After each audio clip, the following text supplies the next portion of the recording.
Well, hello. We're out here in nature, enjoying everything there is to offer, our dry skin, and the chance of murder and burial. But we're out here enjoying and hopefully looking for...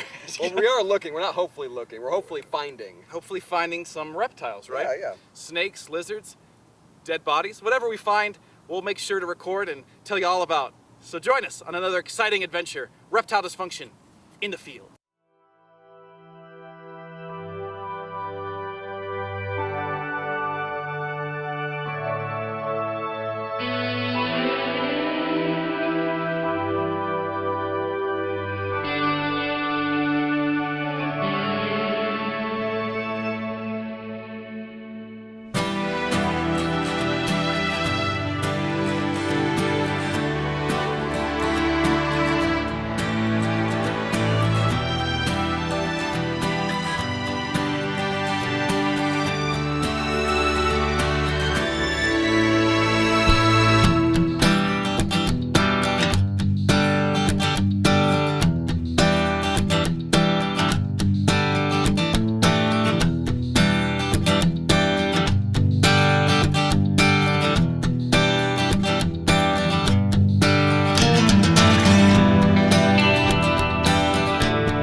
This is called a banded gecko.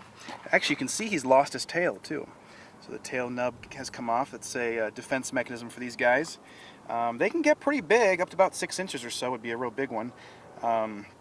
Really cool geckos. But it's probably tough to be a gecko in this environment, wouldn't you say?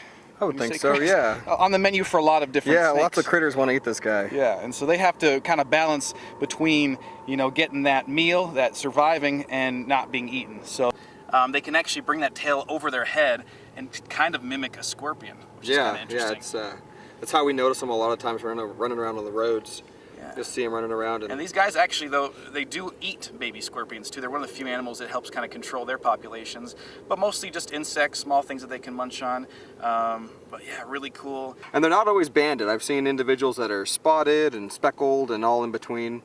They're highly variable, but a really pretty little gecko, super soft skin, almost like silk, but a neat little critter.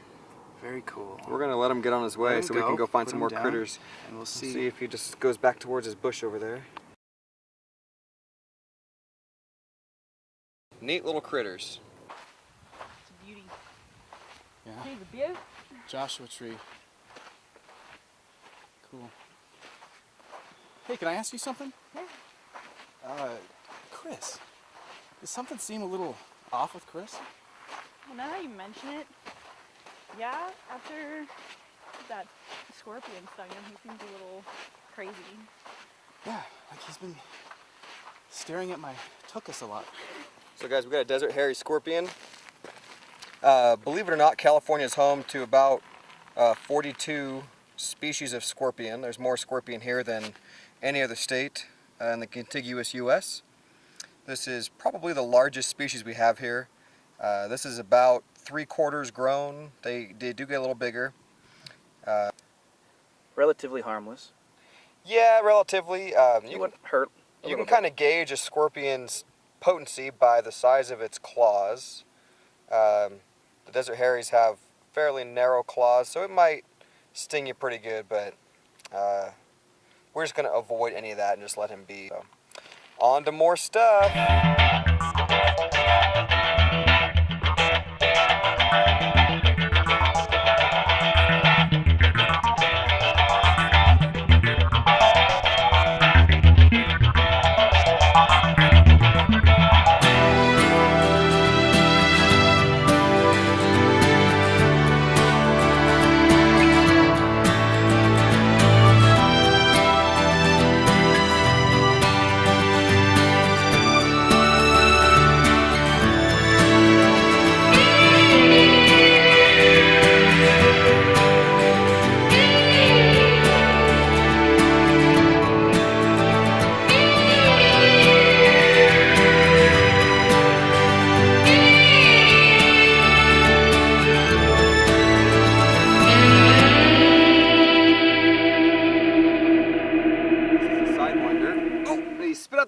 not dead. Okay, not so Oh, it took off. it's okay. Oh, that Gecko's sucks. off. It's okay. The cool thing about a lot of snake venom, they can track the scent of their venom. So even though he let that gecko go and it ran behind him, when we're done filming him, he'll be able to track that gecko based on the smell. Yeah, we're definitely not going to move this one. But this is a sidewinder. Desert sidewinder, also known as the horned rattlesnake. I think this is probably one of my favorite snakes out here. They're I would really, say. really cool, actually. They Should have get a close up on him here. a very interesting form of locomotion. We're not going to mess with him, obviously, because he was just eating. And he's doing but- what they do best. They usually curl up in this O position, I guess, the circle, where they even bury their edges a lot of times, so you just don't really see the edge of the snake. The pattern is perfectly blending into the sandy environment. These are small snakes. He's probably in the 18 to 20 inch range. He's actually got quite a rattle on him. And as you can see, Dustin mentioned they call him the horned rattlesnake. They have these really big supraocular scales over their eyes. You notice as you zoom in, you can see the elliptical pupils that crotalids and vipers have. Yeah, heat pits for sure. That's They have the holes in their face. So primarily feeding on mammals. So a couple interesting things about this particular snake. When they are first born, the juveniles will actually do what's called caudal luring. Yeah, Heard of that? exactly. So we'll sit around and waggle their tail, hoping to attract. They primarily feed on lizards actually when they're young. So the movement attracts lizards, then they bite them, and eventually they transition to rodents and don't do the caudal luring anymore. Another thing they do is the homeothermy. Have you heard of this, homeothermy? I believe so, yeah. The young will all group up. They're born live, like all rattlesnakes, and they'll all group up together and form a plug by the entrance of their burrow, and will move around within that to reach the prime temperature, so they can all survive. So these guys live in the driest and hottest places pretty much on Earth. Really amazing at surviving. I was flicking the tongue a little bit too. And so I guess that plug is only seen with these snakes in particular. And is that a fart? Oh no, you're drinking. I'm thirsty. It's a dry place. It's very dry, case in point. But yeah, that basically allows them to reach the prime temperature, and it's really well studied, and it works for them. So they want to be able to shed their skin, so they have to be the right temperature. They are, of course, they're rattlesnakes, so they are venomous, but probably the weakest venom of all the rattlesnakes that you're going to find in this area for sure. I've never heard of anyone I don't dying. think there's a death from a sidewinder. Right. But people don't really mess with these snakes. They're small. They're very secretive. You don't see them frequently out during the day. They're more of a nocturnal species. But be that as it may, we're going to let this one go just on its way, I think. Yeah. Catch that gecko that it had. It probably wants to eat that Yes, meal. hopefully. It really had that one, so I don't think that gecko, it's not looking good for that gecko.